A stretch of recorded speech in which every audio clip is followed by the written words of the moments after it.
Sure 59তম প্রতিষ্ঠা দিবস উপলক্ষে কলকাতা জেলা কমিটির তরফ থেকে আয়োজন করা হয় একটি যুব সমাবেশ। এদিনের আলোচনার বিষয় বেকারত্ব, অপসংস্কৃতি ও সাম্প্রদায়িকতা।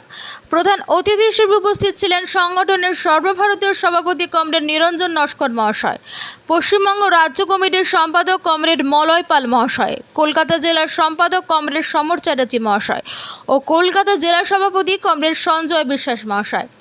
এদিন ভিড় ছিল চোখে পড়ার মতো। অনুষ্ঠান শুরু হবার আগে হয় সঙ্গীত ও কবিতা পাঠ।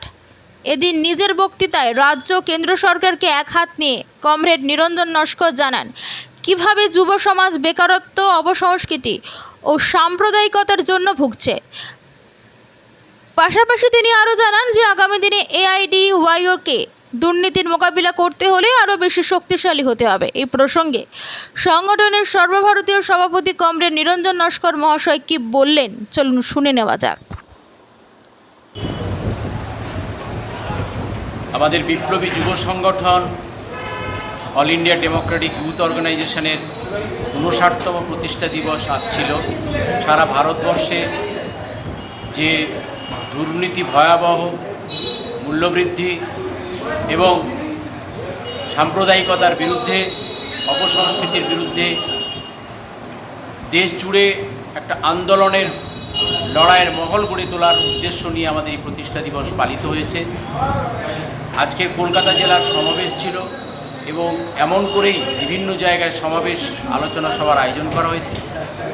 আমরা এই 59তম প্রতিষ্ঠা দিবসের প্রাক্কালে দাঁড়িয়ে সর্বভারতীয় কমিটির সভাপতি হিসাবে আমরা যে উদ্যোগ নিয়েছি, যে নজিরবিহীন বেকারত্ব, তার সাথে নেট এবং নিট কেলেঙ্কারিকে সামনে রেখে যে পাহাড় প্রমাণ দুর্নীতি আমাদের নজরে এসেছে, ঠিক যেমন করে এ রাজ্যের তৃণমূল শাসনে শিক্ষক নিয়োগে, গ্রুপ ডি গ্রুপ সি নিয়োগে যে ভয়াবহ দুর্নীতি আমরা দেখেছি, বিপুল পরিমাণ কোটি কোটি টাকার খেলা আজকের শিক্ষিত বেকার যুবকদের কর্মসংস্থানের ক্ষেত্রে একটা বিরাট হতাশা, নিরাশার ছাপ।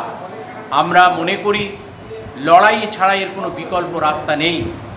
এই পুঁজিবাদের আশীর্বাদ নিয়ে এই সমস্ত শাসক দল রাজ্যে এবং কেন্দ্রে যারা ক্ষমতাসীন হয়েছে, তাদের বিরুদ্ধে লড়াই পারে একমাত্র বিকল্প।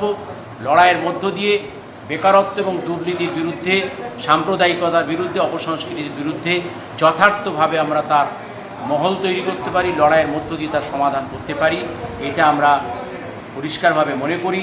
বিশেষত আমাদের শিক্ষক পথপ্রদর্শক কমরেড শিবদাস ঘোষ, মহান মার্ক্সবাদী চিন্তানায়ক, যিনি, যার আদর্শকে ভিত্তি করে আমরা লড়ছি, এই তাঁর আদর্শকে ভিত্তি করেই আমরা মনে করি লড়াই পারে এই সমস্যার সমাধান করতে।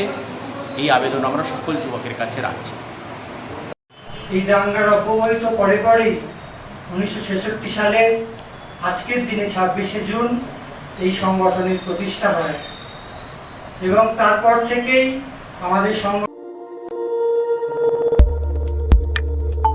আমাদের সাথে থাকুন এবং দেখতে থাকুন নিউজ প্রাইম টাইমস, আপনাদের সাথে, আপনাদের পাশে।